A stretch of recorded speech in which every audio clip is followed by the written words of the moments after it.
반갑습니다. 오늘 이유가 있어서 오늘 늦게 예배를 드리게 되었습니다. 오늘은 지난주에 이어서 마태복음 7장 13절에서 29절까지 말씀을 상고하고 연구하고 나눠보도록 하겠습니다. 먼저 13절 14절입니다. 좁은 문으로 들어가라. 멸망으로 인도하는 문은 크고 그 길이 넓어 그리로 들어가는 자가 많고 생명으로 인도하는 문은 좁고 길이 협착하여 찾는 자가. 우리가 성경을 볼 때 성경을 외적인 부분에서 연구하지 말고 내 안의 상태를 들여다보는, 내 안의 상태를 바라보고 말씀을 적용하라라고 그렇게 말씀을 하는 게 주님의 시각에서, 그리고 주님이 원하시는 그 마음의 뜻을 알 수 있기 때문에 그렇습니다. 그래서 내 안에서 좁은 문은 무엇이겠습니까? 또 성경에서 말씀하는 반대로 넓은 문은 크고 길이 넓어 많은 이가 들어간다고 합니다. 그렇죠? 그런데 좁은 문은 좁고 협착하여 찾는 자가 적다라고 성경은 말씀하고 있습니다. 성경은 믿지 않는 자들에 대해서 얘기하고 있다는 것입니다. 그게 큰 중요한 문제입니다. 믿음을 가지고 있다며 종교 생활하는 모두에게 말씀을 하고 있다는 것입니다. 그렇다면 좁은 문은 예수 그리스도를 믿는 우리가 내 안에 주님이 계심을 믿고 다른 사람 따라가는 그런 삶을 살아가야 된다라는 것입니다. 누구처럼? 베레아 사람들처럼 말씀이 그런가 연구하고 의심하고 확인하며 알고 깨달아 자기들 안에, 우리 안에 간직하며 살았다라는 것입니다. 그러므로 성경에서 말하는 좁은 문, 이 좁은 문은 어디에 안에서? 내 안의 좁은 문입니다. 내 안의 좁은 문은 무엇입니까? 예수 그리스도와 나라는 존재가 하나 되어져 있는 상태. 이 상태에서 같이 동행하는 삶을 살아가는 겁니다. 그런데 우리가 날마다 누구처럼? 베리와 사람들처럼 어떻게 해야 됩니까? 말씀을 상고하고 연구하고, 그리고 그 말씀을 내 안에 간직해야 된다라는 것입니다. 일련의 과정의 삶이 좁은 문이라는 것입니다. 많은 사람들은 편하고 쉽고 보기 좋은 그런 종교 생활을 합니다. 저도 마찬가지였고 여러분도 그동안 마찬가지였습니다. 하나님은 그런 삶을 원하지 않는다라는, 그동안 여러분이 살고 임했고 열정적으로 새벽 예배부터 오후 6시 저녁 예배까지 하루 종일 주일 성수를 하면서 봉사하고 충성했다라는 것입니다. 그것은 하나님께서 원하시는 부분이 아니 원하는 부분이라는 것입니다. 우리가 무엇인가 하나님께 더 해드리고 싶은 그 마음과 열정 때문에 그것을 해드리고 섬기려고 하고 이웃을 섬겨주고 그 말씀을 나누는 그런 삶을 통해서 어떻게든 하나님 앞에 예쁨 받으려고 하는 우리의 모습이라는 것입니다. 하나님이 기뻐하시는 예배는 그게 아니라 진짜 하나님이 기뻐하시는 여러분 안에, 내 안에 누가? 그리스도, 그 예수 그리스도가 있느냐, 그 생명이 있느냐 없느냐, 생명의 것입니다. 종교 생활하고 예배드리는 삶은 누구나 할 수 있습니다. 그러나 그 안에 생명이 있느냐 없느냐는 누구만 할 수 있습니까? 오직 하나님만이 알 수 있습니다. 자기 자신을 돌아보면서 확인할 수 있습니다. 어느 누구도 확인할 수 없습니다. 여러분 안에 그리스도를 모시고 그리스도와 함께 살아가는 그 삶이 바로 좁은 문이다라고 말씀드릴 수 있습니다. 그리고 우리는 구원받았다고 천국에 들어갈 수 있다고 예수 믿음으로 그렇게 확신하고 살아가고 있습니다. 그러나 주님은 성경을 통해 이제는 내 안에 그리스도와 하나 되어 말씀을 통해 에베소서 2장 20절 21절의 말씀처럼 거룩한 처소가 되어야 한다고 성경은 말씀하고 있는 것입니다. 에베소서 2장 20절 너희는 사도들과 선지자들의 터 위에 세우심을 입은 자라 그리스도 예수께서 모퉁이 돌이 되셨네. 누가? 그리스도 예수께서 친히 모퉁이 돌이 되었다고 에베소서 2장 20절에서 말씀을 하고 있습니다. 21절에 보겠습니다. 그의 안에서 예수 그리스도 안에서 우리가 그리스도와 하나 됨으로 그 안으로 들어감으로 건물마다 서로 연결하여 주 안에서 성전이 되어가고 너희도 성령 안에서 하나님의 거하실 처소가 되기 위하여 그리스도 예수 안에서 함께 지어져 가느니라.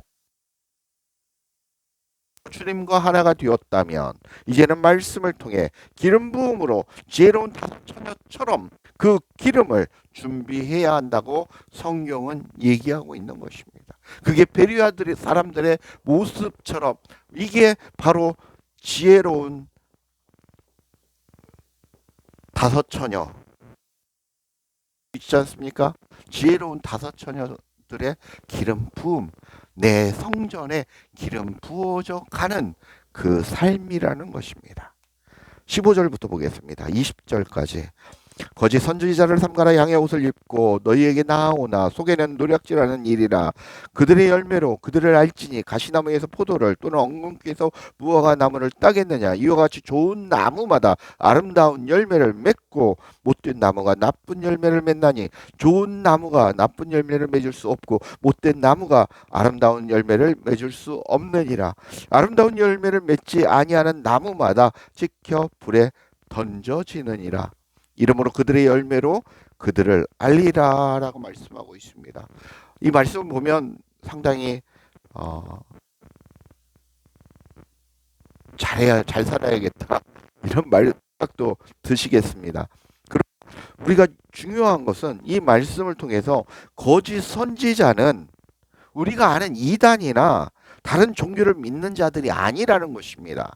성경에서 말씀하는 거짓 선지자는 누구냐면 예수 그리스도를 믿는다며 그리고 선한 옷을 입고 목자의 옷을 입고 그렇게 전도하고 신앙생활하는 그런 분들을 얘기하고 있는 것입니다. 그런 목사, 권사, 장로들을 얘기하고 있는 것입니다.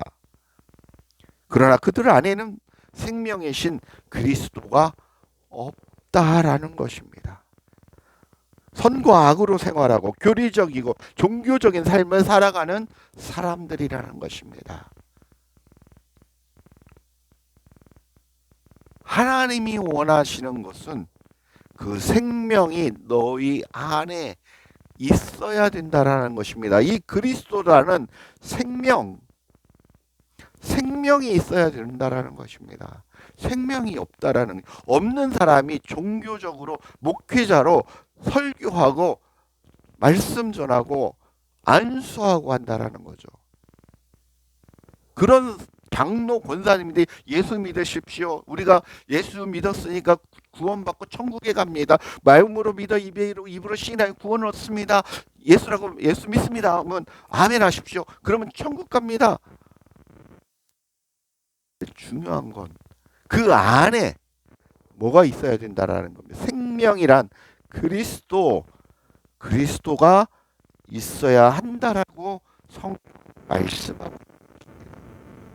이게 중요한 관점이라는 것입니다. 우리가 믿음으로 살아가는 중요한 관점이라는 것입니다. 자기들도 그게 전부인 줄 알고 살아갑니다. 그렇게 믿고 살아갑니다. 그게 잘못된 건지 아닌지 모르고 살아갑니다. 우리가 그렇게 살아왔습니다. 이제는 도의 초보를 뛰어넘으셔야 된다라는 것입니다. 그들의 열매로 그들을 알 수 있다라고 말씀합니다. 어린 사과 나무가 자라서 어느 정도 성장해서 사과 열매를 맺을 수 있고 과일을 맺을 수 있는 그릇이 되어야 됩니다. 우리는 그리스도라는 그 훌륭한 원 나무에 접붙인 그 가지로서 그 역할을 감당해야 된다라는 것입니다. 그래야 어떻게 되는 겁니까? 좋은 나무로 아름다운 열매를 맺을 수 있는 것입니다. 그런데 여러분 안에 그리스도가 없으면 그리스도라는 그 분과 접붙임이 된 상태가 아니기 때문에 열매를 맺을 수 없다라는 것입니다. 그 열매로 그 사람을 할 수 있다라고 성경은 얘기하고 있습니다. 그러면서 뭐 가시나무, 뽕나무 뭐 이런 얘기를 하고 있는 겁니다. 중요한 거 여러분의 나무가 여러분이라는 이 가지가 그리스도와 붙어 있어서 좋은 열매를 맺어야 된다라는 것을 얘기하고 있습니다. 그렇지 않으면 그 나무 밑에 도끼에 갖다 놓고 찍어서 어떻게 된다는 것입니까? 마지막 날에 우리가 얘기하는 그 지옥불에 던진다라는 것입니다. 그리스도 하나님의 다스림을 받지 않는 나라, 그게 지옥 아닙니까? 그 지옥불에 던져진다라는 것입니다. 얼마나 비참한, 우리가 종교 생활을 하고 없는 돈 있는 돈 다 그렇게 가지고 헌금하고 아껴서 전도하고 어렵게 정말 아름답게 선하게 그렇게 모범적으로 인생을 살았는데 그 안에 그리스도가 없어서 주님의 나라에 들어가지 못한다면 그 얼마나 비통하고 원통한 일입니까? 그런 일이 없어야겠다라고 말씀을 드리는 것입니다. 그럼 어떤 나무가 좋은 나무입니까? 아름다운 열매를 맺는 나무. 선한 열매는 바로 하나님의 뜻에 맞는 열매. 기쁘시게 해드리는 열매는 무엇입니까? 그것은 먼저 여러분이 좋은 나무가 되는, 좋은 열매를 맺는 것. 그래서 설명드렸지만 바로 예수 그리스도와 하나 되어 접붙임을 당한 그런 여러분들이 되어야 한다라는 것입니다. 다른 말로 그리스도와 하나 된 자가 되어야 한다고 성경은 말씀하고 있습니다. 그렇게 여러분들은 인생을 살아간다고 말씀을 하고 있는 것입니다. 그래서 여러분 안에는 누구가 계시는 것입니까? 하나님과 내가 하나가 되어 살아가고 있다는 것입니다. 여러분의 삶은 그래서 강력한 삶이 되는 것입니다. 제가 계속해서 말씀을 드리죠. 하나가 된다라는 것은 이렇게 하나가 되었다라는 것입니다. 앞면에는 닦는 면이고 뒷면에는 손잡이입니다. 앞면은 여러분이라는 사람이고 뒷면은 그리스도라는 분이십니다. 이렇게 하나 되어서 살아가는 역할을 하며 살아가는 겁니다. 그러면 여러분은 엄청난 사람들이라는 것입니다. 세상이 감당치 못하는 사람들이라는 것입니다. 왜? 하나님과 함께 살아가고 있는 그게 동행입니다. 그게 굉장히 귀한 삶을 여러분이 살아간다라는 것입니다. 파워풀한 삶을 살아간다는 것입니다. 권능의 삶을 살아간다라는 것입니다.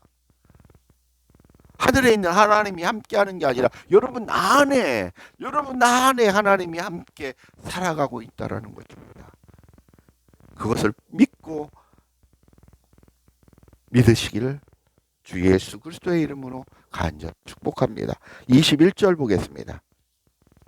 나더러 주여 주여 하는 자마다 다 천국에 들어갈 것이 아니요 다만 하늘에 계신 내 아버지의 뜻대로 행하는 자라야 들어가리라. 그날에 많은 사람들이 나더러 주여 주여 우리가 주의 이름으로 선지자 노릇하며 주의 이름으로 귀신을 쫓아내며 주의 이름으로 많은 권능을 행하지 아니하였나이까 하리니 그때 내가 그들에게 밝히 말하되 내가 너희를 도무지 알지 못하니 불법을 행하는 자들아 내게서 떠나가라 하리라 라고 말씀하고 있습니다. 나쁜 나무 거짓 선지자는 주여 주여 외치던 자들이었다는 것입니다. 예수를 믿는다고 따르는 자들이었다는 것입니까? 유대인과 바리새인들과 같은 사람들이었다는 것입니다. 예수님을 판 자가 누구고 예수님을 십자가에 못 박은 자가 누구였습니까? 다 하나님을 믿는 자들이었습니다. 다 성경을 믿는 자들이었습니다. 그러나 결과는 다르게 나타났지 않습니까? 그들이 무엇을 했습니까? 주님의 이름으로 귀신을 쫓아내고 주님의 이름으로 놀라운 권능을 행하였다. 병고침의 놀라운 역사, 소경이 눈을 뜨는 역사, 귀머거리가 들리는 역사 있습니다. 그러나 이게 있습니다. 이런 역사들은 천주교에서도 일어나고 불교에서도 일어나고 무당도 일으킬 수 있는 표적들이라는 것입니다. 너무 보여지는 표적을 따르지 마십시오. 이 기적과 같은 사건들이 일어납니다. 그러나 주님은 이런 자들을 뭐라고 얘기하라고 있습니까? 불법을 행하는 자들이다라고 말씀하고 있습니다. 그러면서 내게서 떠나가라 라고 명령하십니다. 역겹다고 말씀하시는 것입니다. 더럽다고 말씀하시는 것입니다. 우리가 믿음으로 말미암아 구원을 그 예수의 피로 우리가 깨끗함을 입었다, 칭함을 입었는데 예수님은 뭐라고 하십니까? 떠나가라 라고 얘기하십니다. 본질이 없다라는 것입니다. 본질은 이전체 우리의 육신의 병과 육신의 부와 육신의 명예를 위해 살고 있다라는 것입니다. 그것을 쫓아다니고 있다라는 것입니다. 본질이 무엇입니까? 그것은 우리가 참 하나님이신 그리스도를 만나 그분과 하나 되어 그렇게 살아가다가 주님의 품 안으로 가는 것입니다. 그래서 내 안에 생명으로 가득 차야 한다라는 것입니다. 그런 생명을 부어가는 삶을 살아가야 한다는 것입니다. 이르기까지 성장해야 된다라는 것. 어떻게? 말씀으로 깨닫고 알고 체험으로 베리와 사람들처럼 그렇게 살아가야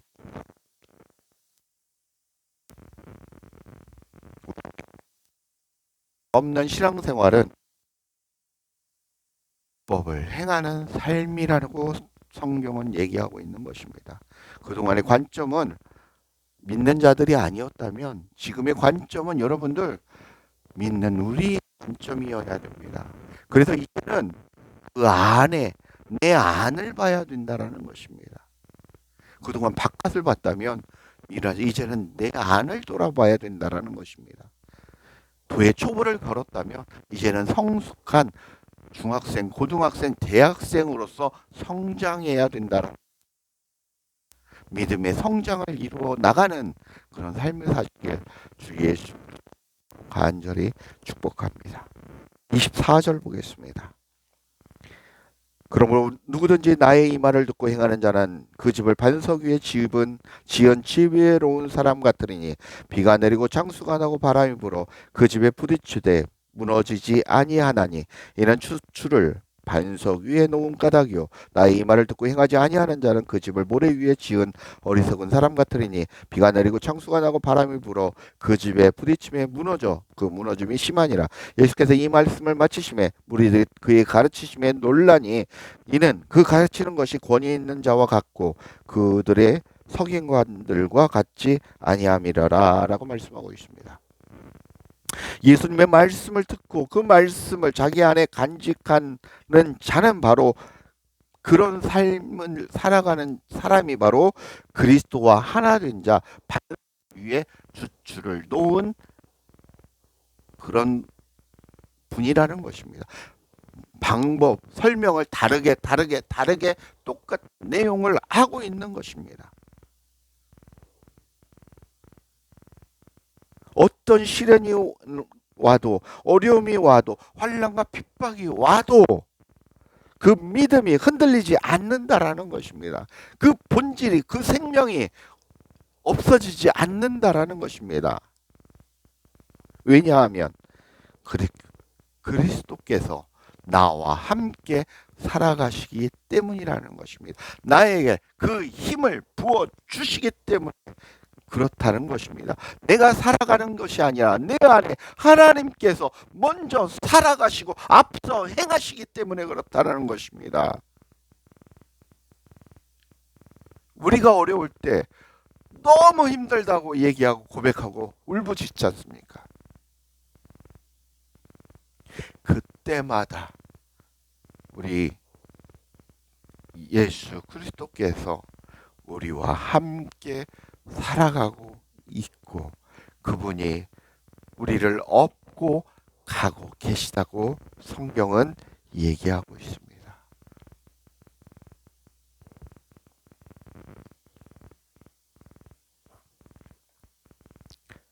내가 행하나 그리스도께서 같이 행하시는 것이고 내가 말하나 그리스도께서 나와 함께 말하기 때문입니다. 그래서 말조심 행동조심 해야 합니다. 이 말씀을 준비하면서 굉장히 저는 많이 찔렸습니다. 굉장히 다혈질이고 굉장히 남들보다 2배, 3배 일을 하고 남들이 가지지 않는 그런 지치고 힘드니 때로는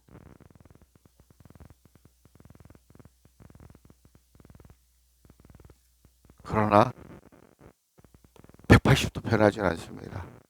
사람에 따라 다르겠지만 하나씩 하나씩 변화될 줄 믿습니다. 저 자신이. 우리 와이프가 고개를 심하게 동의하면서 그러는데 중요한 거 변할 것이라 생각이 들고 그렇게 하나님께서 이끌어 가실 거라 생각이 듭니다. 왜? 내 삶 가운데 주님과 함께 살아가기 때문에 말과 행동이 이제는 주님 앞에 주님이 하는 행하는 그런 삶과 말이기 때문에 더더욱 해야 된다라는 것입니다.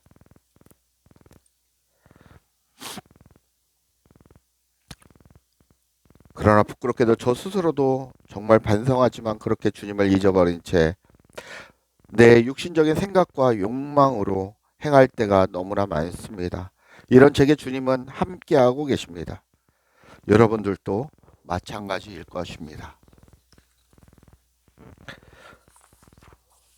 주님과 살아가기에 우리는 좋은 나무로 열매를 맺는 삶을 살아가야 됩니다. 그 열매는 바로 여러분이 되어야 되고 여러분 이웃에게 좋은 나무로서 좋은 열매를 맺도록 권면하고 도움을 주는 헬퍼의 역자의 역할을 하는 그런 삶을 살아가시는 삶이 바로 하나님이 원하시는 기뻐하시는 삶이라는 것입니다. 주님은 내가 좋은 나무가 되어 아름다운 열매를 맺고 되게 좋은 나무가 되어 선한 열매를 맺